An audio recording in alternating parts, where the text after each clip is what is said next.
Hey! Hey, Mrs. Wade!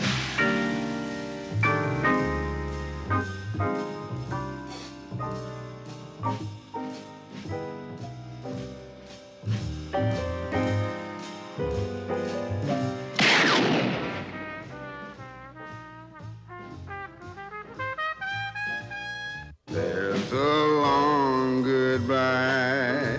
Your name, Marlowe? No, my name is Sidney Jenkins. Come on, let's go inside, Marlowe. We want to talk to you. Oh, is this where I'm supposed to say, what is all this about? And he says, shut up, I asked the question. Yeah, that's right. And it happens every day.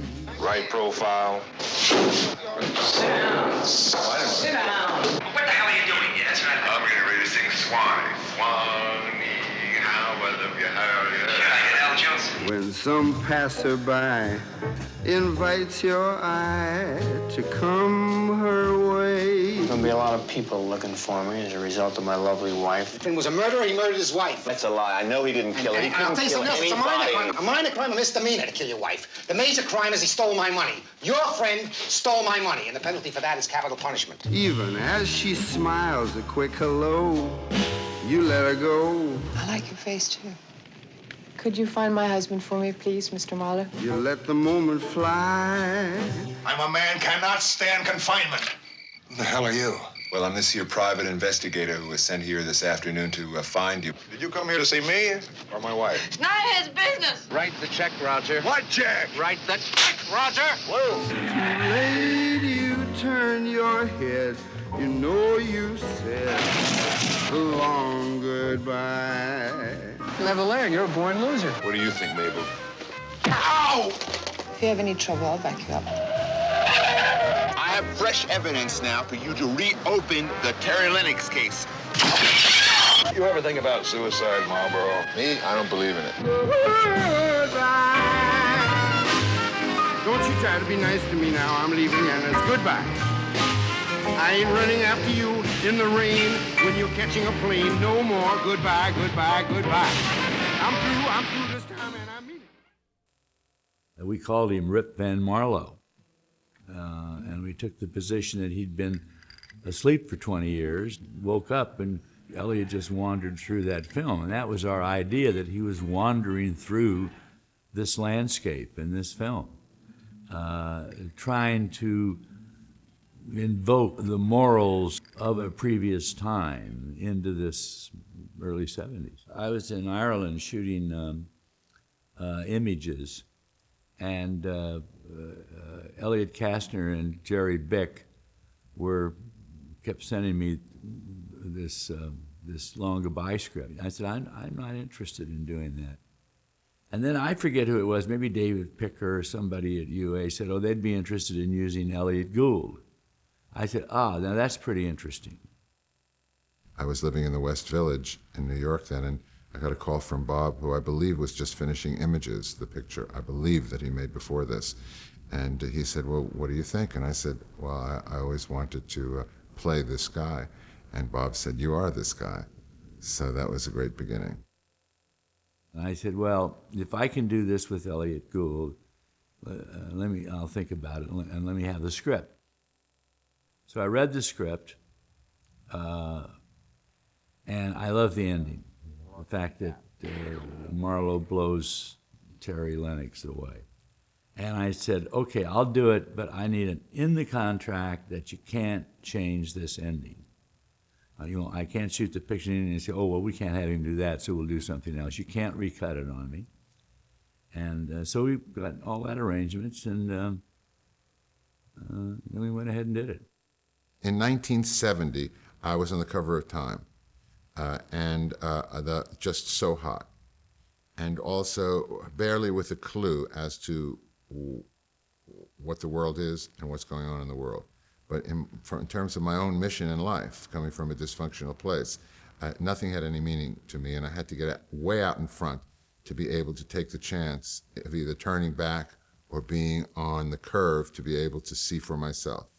The director I'd worked with before Robert Altman in The Long Goodbye was Ingmar Bergman.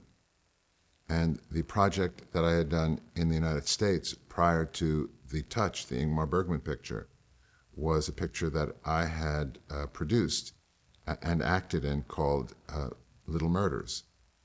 And so I was really, at that point, at the height of not only the industry, at the height of the profession, but I had no sense, no perspective, nor any judgment about business and politics. I had started a picture that I didn't make, which was, on the level that I did that, catastrophic in terms of career, in terms of being reliable, being able to be safe to businessmen.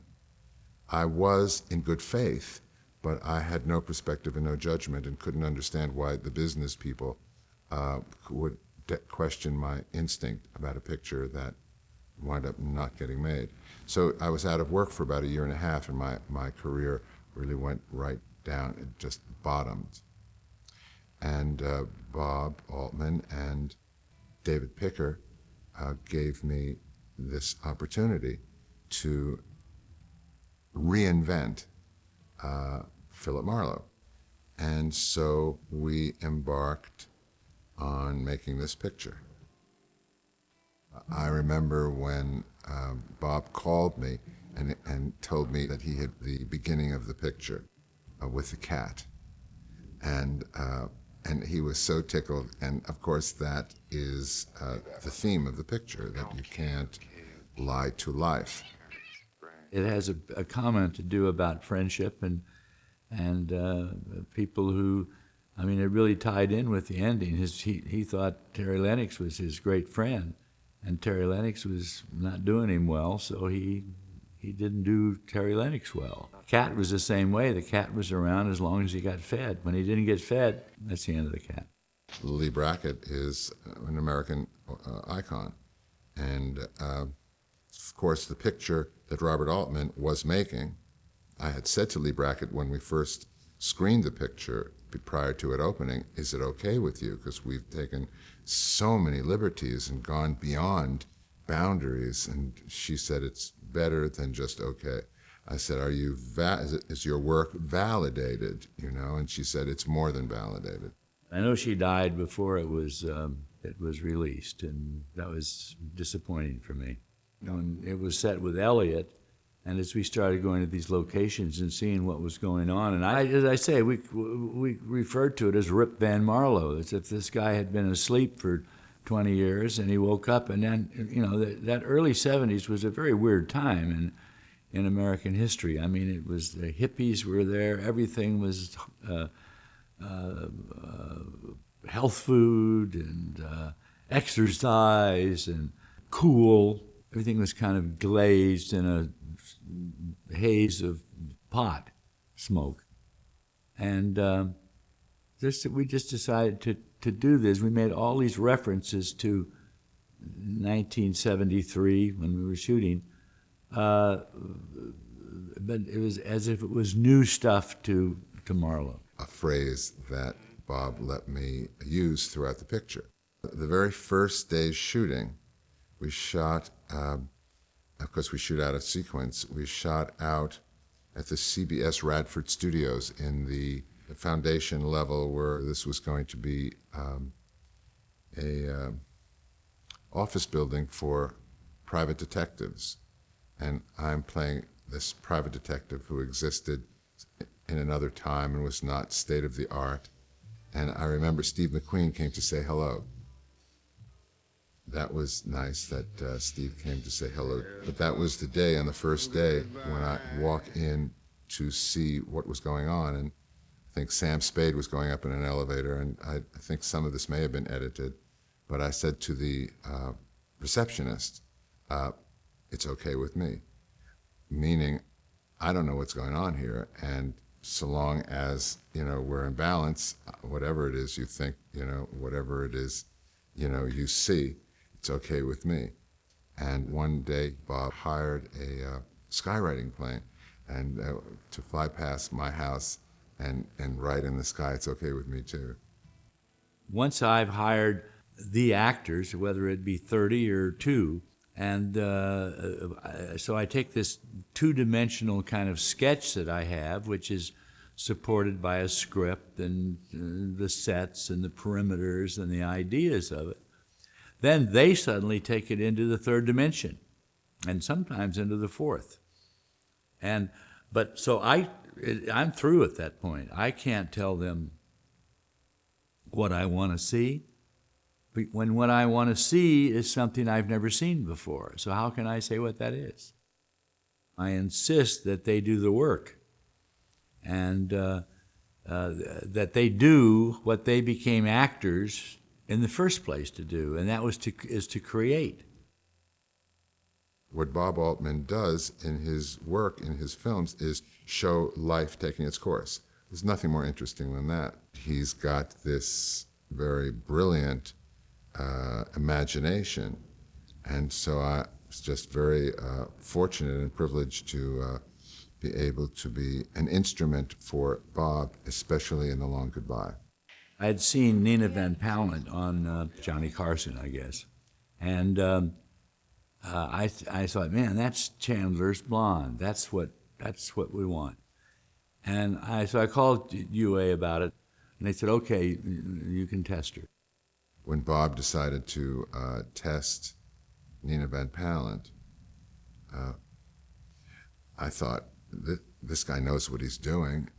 I don't know anybody who would think of Nina Van Pallandt to play that role. So I went in, and Bob said he wanted me to test with Nina. And I got some clothes then at the, I think we went to MGM, and there was a sport jacket, blue sport jacket, and a blue pair of pants that was mismatched, and a tie with American flags on it, which really tickled me. Because later on in the picture, when I go into the ocean, I took the tie off, which was, talk about American flags, and you couldn't even see that they were American flags, but that was a message. And we tested Nina Van Pallandt. There were people, I mean, possibly even the studio, I don't know, that would have questioned it, but I knew that Bob knows what he's looking for, knows what he's doing. They okayed a test, and they planned to look at the test and say, no, she's no good, and keep moving. But when they saw the test, she was terrific. My original cast of that part was Dan Blocker, who was also a very close friend of mine. We went to Cannes, and I read over there that he died just suddenly. So I was going to abandon the picture. So an agent called me up, who was another friend of mine, and he said, listen, I hear you've lost. I said, don't start talking to me about clients, because I'm not going to do this movie. I said, I've lost a good friend, and he said, well, I just was going to suggest Sterling Hayden. And I said, well, just don't, Sterling Hayden, huh? And Sterling Hayden walked up to my house in Malibu, which is where we shot the film. He walked down the highway, and I looked out, and I saw him walking down the street in his sandals and his cap, and he came in, and, I'm ready to do this. And we just, he moved in next door to me. I got him a flat and next door to me on the beach, and we shot the movie. I knew that Sterling knew that I knew that Sterling knew that I knew that Sterling knew that I understood him. And I just wanted to work with him and make a balance with him. Arnold Schwarzenegger, who I was introduced to as Arnold Strong, he was a friend of David Arkin's, and he had done Pumping Iron or some film before that. And so David says, can we use him as one of those hoods? And I said, well, sure, if he's a friend of yours. And I didn't know who he was, nor did he. So we used Arnold in the film. But Arnold will never speaks of this film. This guy that played that part, Ken Sampson, I remember he came over to my office and I talked to him, and he did all those imitations, and kind of badly, you know. So I said, oh, good, you can play the guard, and he can do all that, because we wanted all that Hollywood stuff in the picture. And he was great. He was terrific. I recently was acting in Ocean's 11, and at about 1:20 in the morning, where we were shooting, and all 11 of us were there, and Steven Soderbergh, the director of that project, came up to me and said, "When you put the ink on your face, was that an improvisation?" And I thought, "What are you talking about?" And he said, "The Long Goodbye." I said, "It would have come back to me." I said, "Well, yeah." He said, "I thought so in terms of behavior." I said, Bob gives me the right. If I'm playing, I'm always in character. So now there I am in that situation, and I've got the ink on my hand. I'm acting and I'm playing. So, and then I'm improvising, and Bob is the boss. Therefore, I can say what I feel, and if Bob doesn't like it, he'll tell me and I won't say it. In terms of improvisation in film, you're pre-lit and the camera is set up in terms of focus, and we're all rehearsed. But then, it's like even if I move forward here, I don't know whether I'm still in focus there. And most people have a sense of film craft, but there's nobody in this field that gives you and has ever given me the kind of freedom and range to express myself within the theme of the character that I play. I was afraid of what this Southern California light looks like. It's pretty hard, and we knew we were going to be out all around this Hollywood area, and I wanted to give it a look that you see on old postcards. So we had post-flashed to a certain degree the McCabe material, and we just decided to go further with this. We went almost to 100% flashing in most cases. It probably went too far, but it gave us the aura that we wanted with the thing. I made the decision in that film to keep the camera moving all the time arbitrarily. Just if the scene was here, the camera would start over here. We just, for no reason, would just move it and change the height of it and back pan, and as if the audience had to look and move their necks to see that. And it worked very well for me. I really liked it. And in fact, 30 years later, I did the same thing in Gosford Park. I said, I'm going to do what I did in The Long Goodbye. And we did exactly the same thing. We just kept the cameras moving all the time for no reason. I wanted always to make the audience think they're a voyeur, that they're seeing something that they're lucky to see and that they shouldn't normally be looking at. Mostly what I shoot, I'm observing. I'm putting the audience in a position where they're observing. And if we get in those situations where we light for a close-up, and then if the person moves 1 inch, it changes and it's no good, I just won't do that. But if the camera's moving all the time, changing its aspect on the subject, then the cameraman cannot light it that way. He's got to accommodate what is going to happen. And so it eliminates a lot of time and forces the cinematographer to deal with what he has to do and do the best he can with that. The scene with Sterling Hayden that goes 360 around us with a bottle of aquavit, there were 2 or 3 pieces of information. And we did that shot many times, and then it was thought that it would be impossible to edit, but he was able to do it. The rougher it looked, as in Gosford Park, the more it served my purpose, because what I was trying to get away from are these very precise pictures. Johnny Mercer and Johnny Williams wrote the song before we started shooting. And we came up with the concept of doing this in so many different ways, in both indigenously in the film and the way the track was.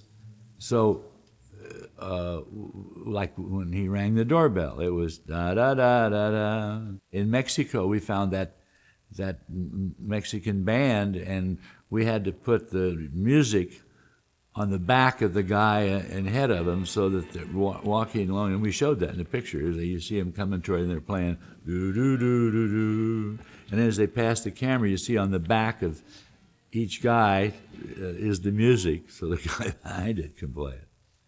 But that was a conceit that was just an idea, and it worked out well. Well, when the film was first released, they opened it in they didn't open it in New York for some reason. They opened it in Los Angeles, and several other cities, enough to kind of kept it from being a big hit. With a campaign in which they showed Elliott kind of handsomed up and with the gun and the cigarette in his mouth, and Nina was just this sultry blonde, and it had that kind of 40s sexy look, and it just didn't appeal to anybody. And I said, we should stop this movie, because this is giving people the wrong impression. We're getting the wrong audience in, and the audience that will like this picture aren't coming in because of this. So we literally stopped the release, and we went to Jack Davis of Mad Magazine, and they came up with this ad of this Mad Magazine kind of look of all the characters that were in it. And we opened in New York, and we were a smash hit in New York. We did really, really good business, and it's what lifted the film into some kind of prominence, except it was too late to cash in on that, because it had already played L.A., it had already played Chicago or other places, and we never could gain back the ground we'd lost. As a matter of fact, when it opened, and I didn't know why it opened in California, and I was really flattered. The Grauman's Chinese with his first storyboard of the guy with a cigarette, a smoking gun, a cat on his shoulder. That's not what the picture's about. I remember that a lot of heat came down from people who said, well, that's not Raymond Chandler. You've done something else, and it kind of worried me. And then I thought about what they were saying, and what they were really saying was, that's not Humphrey Bogart. I mean, I really think we did exactly what we set out to do.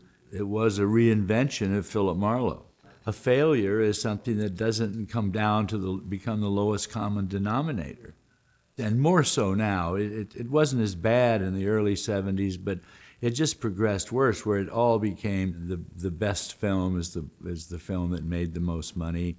And the industry, the press, everybody follows in on that as if this, and it's the American problem.